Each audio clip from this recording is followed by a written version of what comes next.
Hola, el día de hoy les vamos a presentar el tema de factores medioambientales en el sitio de trabajo. Esta actividad es presentada por Adriana Yasmín Triana y quien les habla, Jenny Alejandra Martínez. Introducción. Una parte de la ergonomía está dedicada al estudio de factores medioambientales como lo son el ruido, la iluminación, el estrés térmico, vibraciones, presión atmosférica y el entorno vital, la cual pueden afectar el confort en el que se realiza un trabajo. Y si ésta no se encuentra en las condiciones correctas, puede afectar la seguridad no solo del trabajador, sino también en su rendimiento. Listo. Ahora iniciaremos con el primer factor medioambiental, que es el ruido. El ruido es todo aquel sonido que es desagradable. Para ello se utilizan sonómetros que miden las variaciones de la presión que producen los sonidos audibles. En este caso, la unidad de medición para el nivel del ruido se llama decibel o decibelio. El tono de un sonido queda determinado por su frecuencia. Si es elevada, el sonido será agudo y si es baja, pues en este caso sería grave. Por lo que la frecuencia se mide en ciclos que son los hertz. En el caso del oído humano, el ruido responde de diferentes maneras a sonidos de diferentes frecuencias, siendo su unidad de medida el hertz. Así, el oído pues reacciona entre frecuencias comprendidas entre los 20 y 20.000 hertz. Es por ello que el volumen de los sonidos que se perciben por el oído humano depende de la combinación de intensidad y a la vez de frecuencia. Es por ello que el ruido se clasifica en, primero, ruido ambiental, que es el cúmulo de grandes niveles sonoros producidos por varias fuentes emisoras de una comunidad. Entre ellas pues está la transportación tanto terrestre como aérea y pues este ruido es omitido al exterior de las plantas industriales. Segundo, ruido laboral. Estos son producidos en el sitio de trabajo, ya que este puede clasificarse en estable, que son variaciones del nivel sonoro en un intervalo de 5 decibeles. Impulsivo, que es un ruido inestable que se da durante un periodo menor a un segundo. E inestable, que son las variaciones del nivel sonoro en un intervalo mayor a 5 decibeles.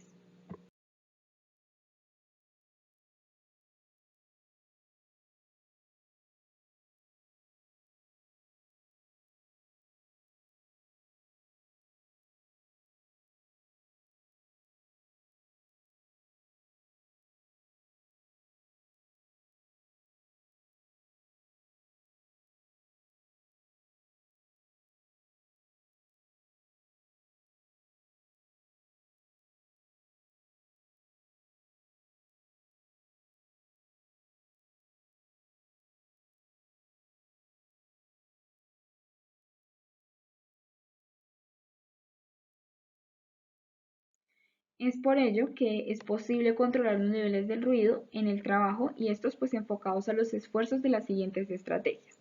Una de ellas es sobre la fuente del ruido, que esta consiste en modificar la fuente de ruido de manera directa para minimizar la intensidad del ruido. Por ejemplo, se tiene una máquina que ya cumplió con su ciclo de vida. Entonces, al momento de comprar otra o cuando ya se cuente con los recursos financieros, se debe comprobar que esta maquinaria cumpla con las normas de ruidos o pues que esta dote de un silenciador, ya que es mejor esto a proporcionar protectores de oídos a los trabajadores. Otra manera sobre la fuente de ruido es, digamos, el mantenimiento y la lubricación de manera periódica, como asimismo la sustitución de piezas desgastadas, pues para evitar así o disminuir los niveles de ruido. Otra estrategia es sobre el medio. Este es por medio de la instalación de barreras que atenúen la intensidad del ruido o aumenten la distancia entre los colaboradores y la fuente generadora. Por ejemplo, pues pueden ser las barras como corchos o lambrines de madera que disminuyen el sonido, como se puede ver en la imagen. Y sobre el individuo. Esto es por medio de elementos de protección auditiva como tapones u orejeras, como pues, podemos también evidenciar en la imagen. Salud y niveles de ruido. Entonces los efectos del ruido se deben al malestar y al estrés. Entonces aquí podemos observar que 120 decibeles es igual al límite del umbral del dolor. Entonces encontramos un ambiente silencioso que pues son silencio total, pisadas, el viento en los árboles, algo leve. Luego está el ambiente poco ruidoso que pues conversación en voz baja, biblioteca, un despacho tranquilo, un ambiente ruidoso, ya puede ser una conversación, tráfico en una ciudad, aspiradora. Ya está el ambiente molesto, que es cuando ya es una motocicleta con escape ruidoso o algo así. Y ya el ambiente insoportable, bueno, el ruidoso también puede ser como los conciertos de rock o algo así, y ya el ambiente insoportable puede ser como el despegue de un avión, martillo neumático o la explosión de un artefacto. ¿Qué son estos últimos que se ven en negro? Que son como los que más afectan nuestro sistema auditivo y pues nos causan consecuencias y problemas más adelante. Listo. Ahora continuaremos con la iluminación. La iluminación se define como la relación de flujo luminoso incidente en una superficie por unidad de área. Está expresada en luxes. Un lux es la cantidad de luz que cae sobre una superficie. Se estima que aproximadamente el 80% de la información requerida para ejecutar una labor se adquiere por medio de la vista, y esto para garantizar la visibilidad de datos, equipo y producto, siendo un elemento clave para la aceleración de producción, reducción de defectos y demás, como asimismo previene la fatiga visual y posibles dolores de cabeza. Bueno, entonces aquí podemos evidenciar algunos ejemplos de la iluminación. Entonces, como que aquí se busca mucho es que no haya reflejo que provoque distracción, incomodidad, como a su vez fatiga visual.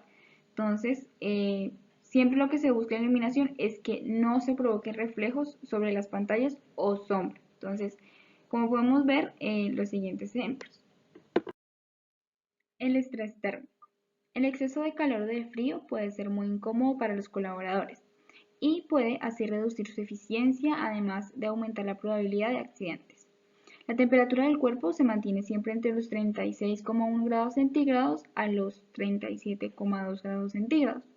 Para evitar el estrés térmico, la temperatura recomendada para los ambientes de trabajo debe estar entre los 18 grados centígrados y los 23 grados centígrados.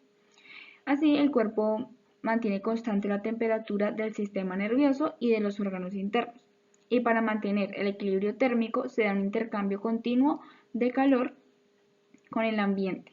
Para ello, este intercambio de calor depende de la temperatura del aire, la ventilación, la humedad, el calor radiante y el metabolismo. En el caso del exceso de calor, cuando hay fuentes de calor como hornos, estufas o procesos de transformación a base de calor, o que ésta sea elevada, el organismo humano pues hace frente a este calor excesivo. En medios de trabajos calurosos, el sudor es el único medio que dispone el organismo para perder calor.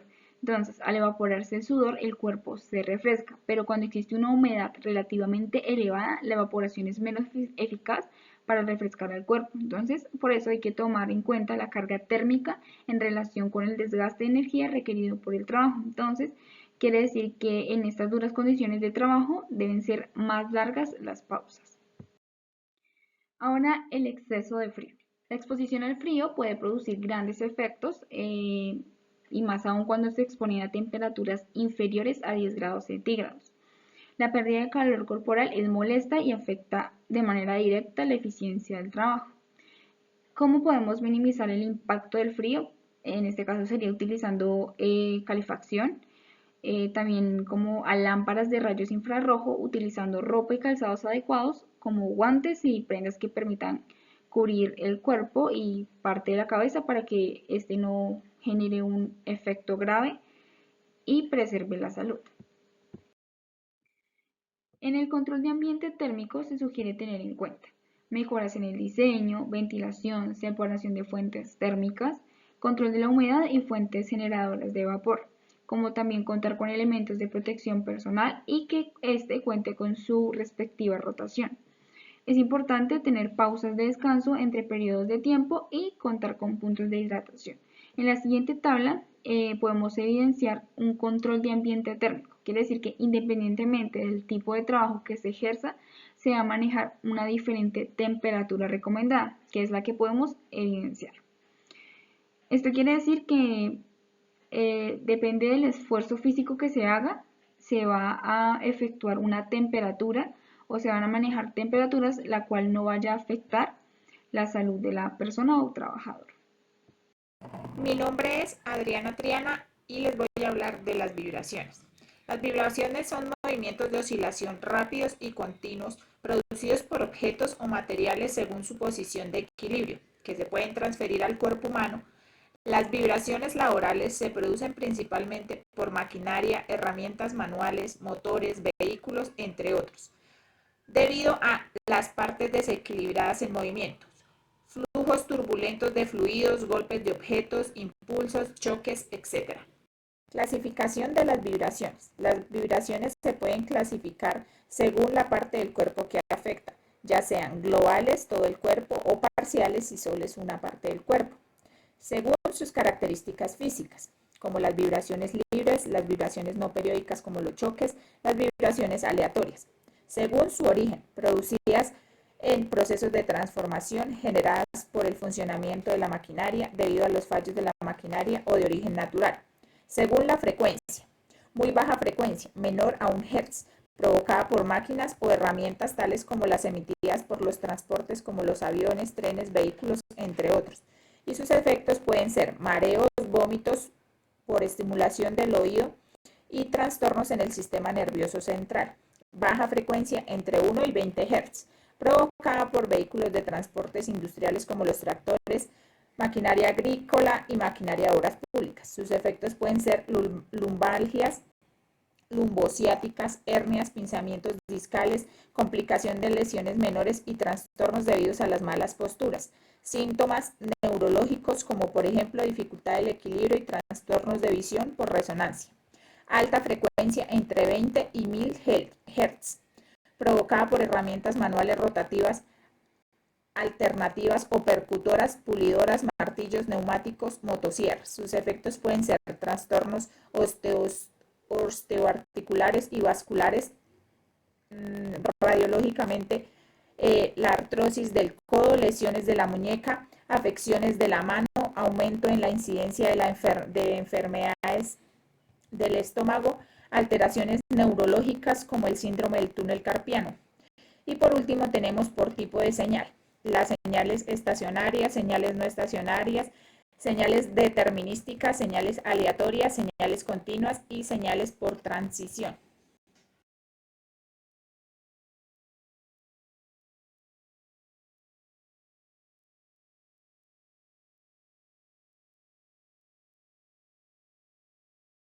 Atmosférica es la fuerza por unidad de superficie que ejerce el aire sobre la superficie terrestre. A grandes o bajas alturas respecto al nivel del mar, se pueden producir efectos nocivos en la salud de los trabajadores. Las altas o bajas presiones atmosféricas pueden afectar el oído, los senos paranasales y los pulmones. Algunas enfermedades típicas causadas por la presión atmosférica son la barotitis y la barocinosinitis y afecciones pulmonares.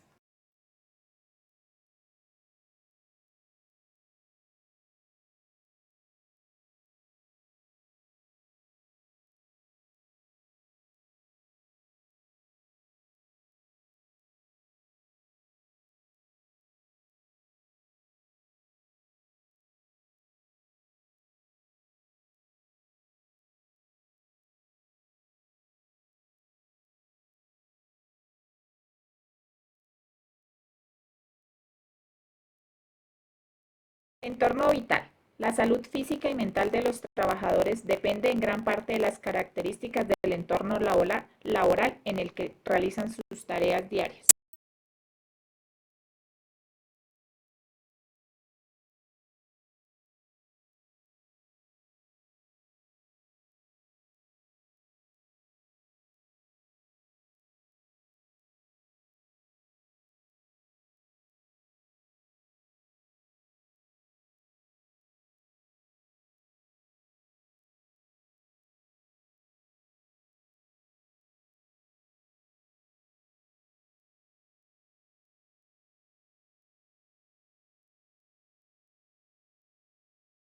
Entorno vital, los contextos físicos inciden fuertemente en el ambiente laboral, ya sea de una manera positiva o negativa. El tener buena iluminación, ventilación, aseo, orden, estímulos visuales y auditivos, climatización, seguridad, etcétera, pueden afectar el ánimo del trabajador, siendo así el ambiente físico un factor determinante en el rendimiento laboral.